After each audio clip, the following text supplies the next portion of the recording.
Hey, my name is Mike Acosta from ADSR Sounds, and in this particular video, we're going to be taking a look at a brand new pack that we have called Vocal Chops and Melodics.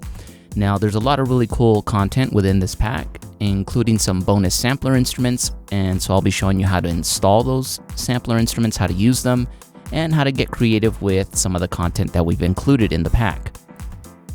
And so there's the pack, Vocal Chops and Melodics. And so when we open it up, you'll notice that you have a couple of folders inside. And then we have a vocal one-shot section. And here is just a ton of content that we've chopped up from all the different phrases. And we've cut them up into small individual one-shot, like syllables, little slices and pieces of things, so that you can actually play with these and recreate your own rhythmic phrases. So what we've done too, as a bonus, we have added in a bunch of sampler instruments that make use of all these vocal one-shots. And so once you load those up, so here's Maschine 2 loaded, and this is what it looks like when you load one of the project files, and you'll see that we can switch between the different kits. And so all of these kits are all in the key of C. And so once you're here, you can play with them.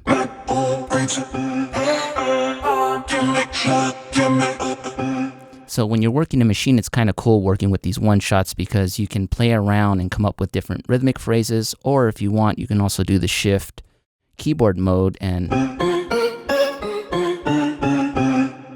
on whichever sample you want. So let's say that one, we go into keyboard mode.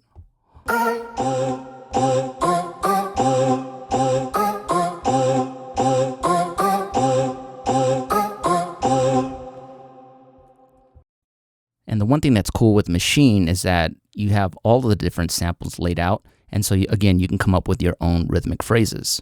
And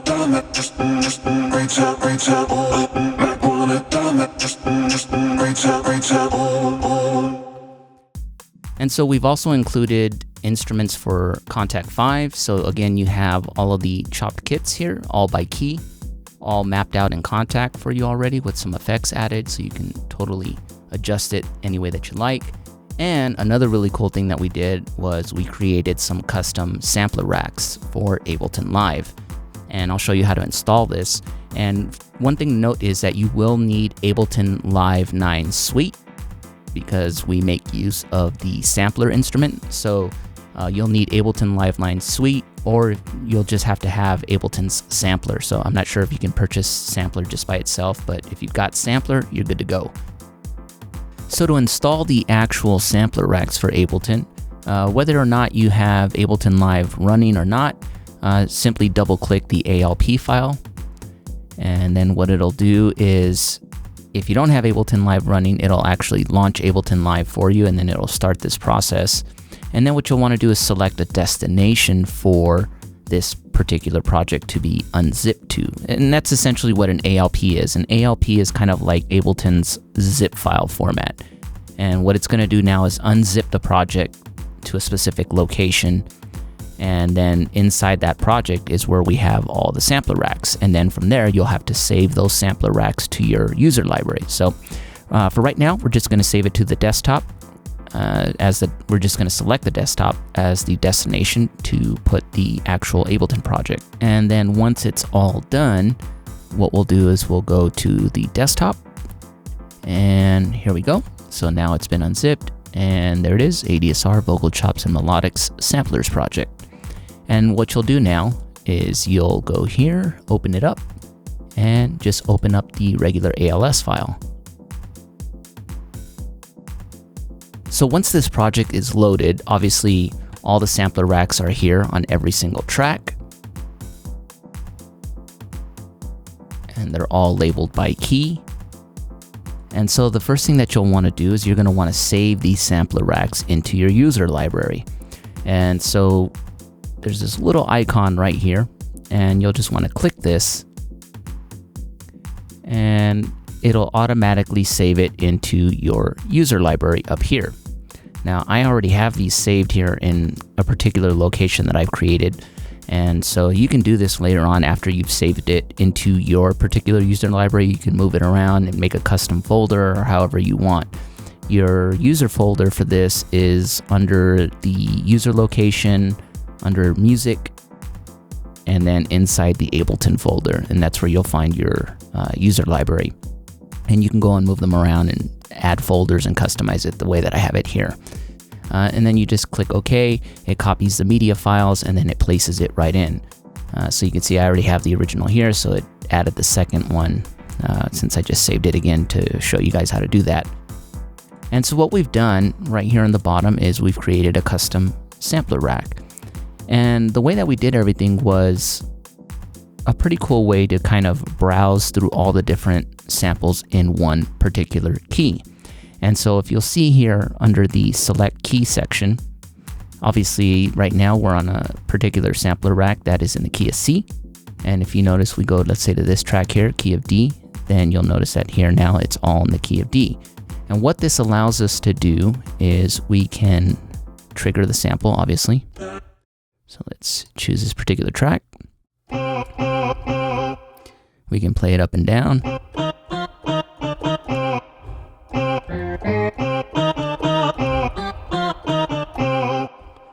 Okay, but what's really cool is that we can now go and actually use this particular macro and scroll through all the different samples that are in the same key of C. So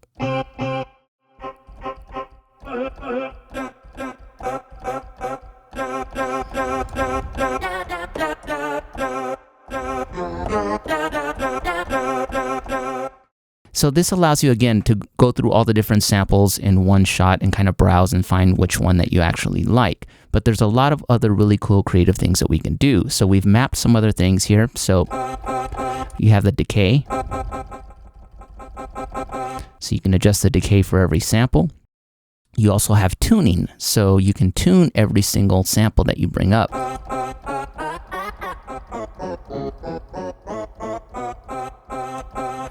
And so here we have the glide time. So if you're playing around with samples and you want to add a little bit of a glide, you know, when you're going from high samples to maybe a lower octave sample, you can adjust that. It only works, you can really hear it if you're using more of a longer decayed kind of sample. So for really short ones, you might not hear it that much. We've also mapped the pitch envelope. So if you want to add a little bit of a pitch slide to the attack of the sample, then you can do that as well. So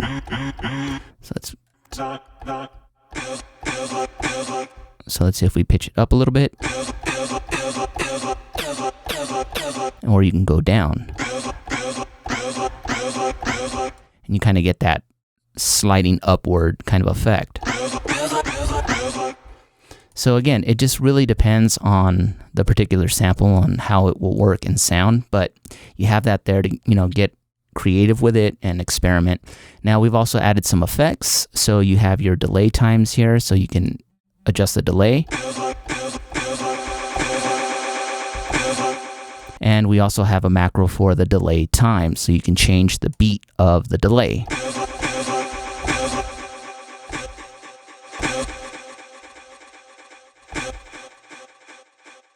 So you can see you get different types of beat delays that you can adjust, which is pretty cool. And of course, we've given you a nice reverb. And the reverb itself is on an aux send within the actual rack. So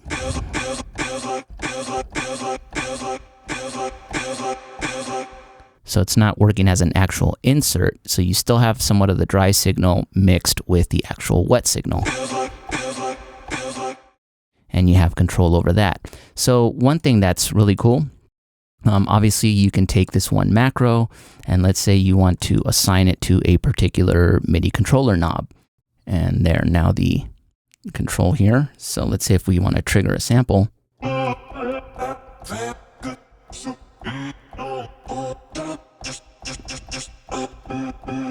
So again, you can use your MIDI controller to scroll through the different samples and just have some fun playing around with it. Let me show you a couple of other things that you can do with this sample rack and getting creative on how you can come up with your own rhythmic phrases. All right, so I'm going to show you exactly how you can get a little bit more creative with the use of these particular sampler racks. And this is a really great way to come up with some, what I like to call happy mistakes. And this is just kind of through experimentation and seeing what you get.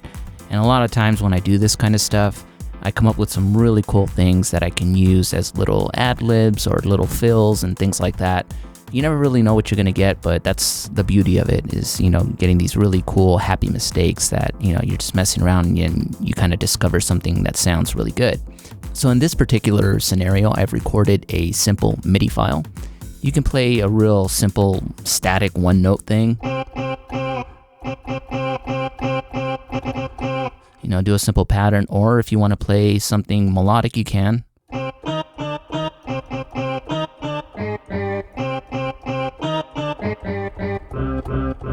You know, whatever it is. And so let me play this MIDI file here that I recorded. Real simple stuff.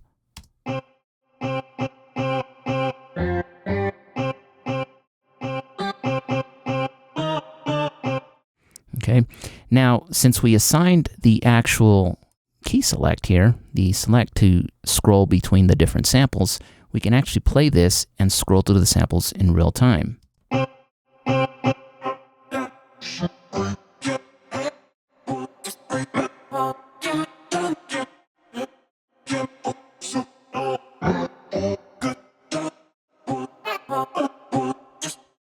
And of course, because we have automation, we can actually record that. So if I wanted to automate that, I could just hit record.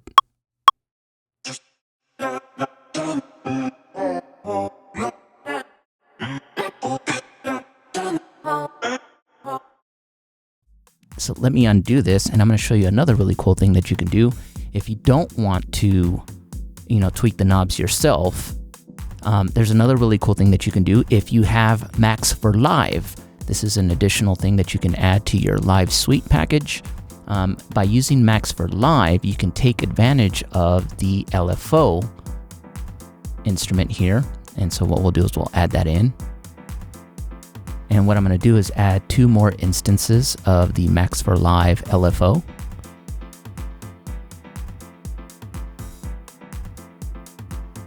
So the first thing that we'll do is we'll take this first LFO here and click on the map function, and we're going to map that to the actual first macro here, which scrolls through all the different samples by clicking on it. And as you can see now, it's erratically just scrolling through all the different samples real quick through use of the LFO. Now we can totally control that. So the first thing that we want to do is we want to change the frequency to sync, and let's give it a specific rate. So let's say like half note, and we'll give it a little bit of an offset, and we'll need to play. So I'm going to mute this for a second. And so now you can see it's kind of scrolling through the samples a bit slower, and we can even adjust the depth, so we don't need to scroll all the way through because we don't have enough samples in this particular sample rack. So, and we can do the same thing with the other LFOs that we've added here. So if we want to randomize, let's say, some of the effects, we can do that as well. So let's map this to, let's say, the delay. There we go. And on our other LFO here, let's do the same thing, and this time we'll map this one to the actual reverb. And change this to sync. All right, so now we've got all these really cool things happening. In fact, let's add one more LFO. And let's map this one to the actual delay time. So now that we've got this all dialed in, what I did was I created an actual audio rack with these. And the reason why I did this is I came up with a really cool setting that I found worked for this particular sampler rack that I particularly liked with the drum loop that I added. And so in order to save all the settings and everything here, I added it into an audio rack and saved it so that I can actually use this in future projects. With that being said, we have the LFOs here, and what I did was I added the kickstart sidechain at the end. Now you could totally do this with, you know, the compressor inside Ableton and have a track that has a kick drum on it so that it can trigger it, and that way you can get the sidechain pumping. But just to make things a lot easier, I just added the kickstart here to add some sidechain compression, and I only set it to about 50%. And that's at the end of the LFOs here. So I'm going to play this back really quick so that you can hear what this sounds like now with the LFOs and the effects and everything.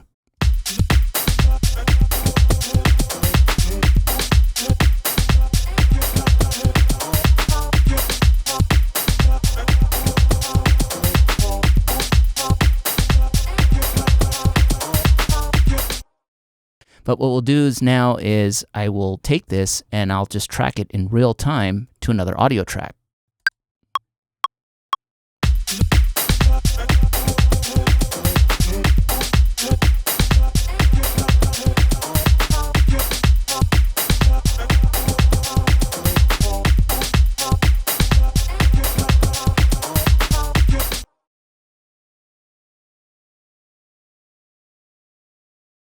Okay, and you notice I recorded the tails there because I like to use that kind of stuff for other fills and things like that as well.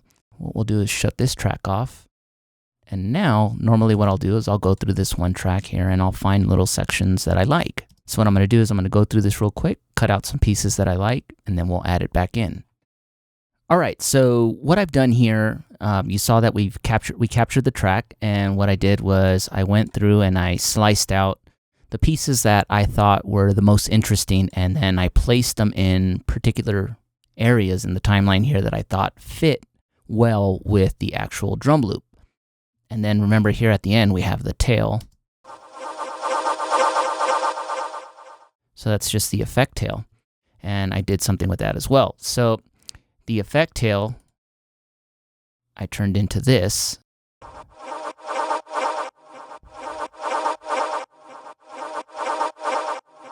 So I like using that kind of stuff for some background ambience. And so when you play it with this, all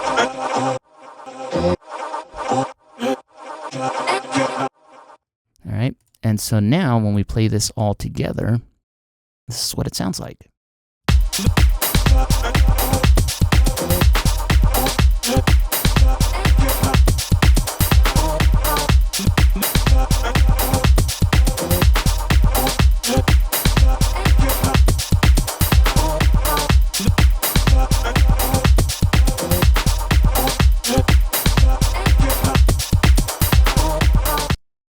So you can see that, again, coming up with some, happy accidents and just experimenting with things, you can come up with some really cool results. This is one way that I like to do things, just to, not really know what I'm going to get out of it, and then move some things around and come up with something interesting. So I hope that this helped you kind of get a better understanding of what's included in the Vocal Chops and Melodics pack and the Ableton Sampler Racks that we've included, and how you can manipulate these sounds in many different ways and move them around, use the LFOs if you have Max for Live, automate the selector knobs here and do some really cool things and come up with all kinds of stuff that works great for things like future bass, trap, any sort of bass music, even deep house, tech house, and that kind of stuff. You can really come up with some great kind of rhythmic patterns for all those different genres.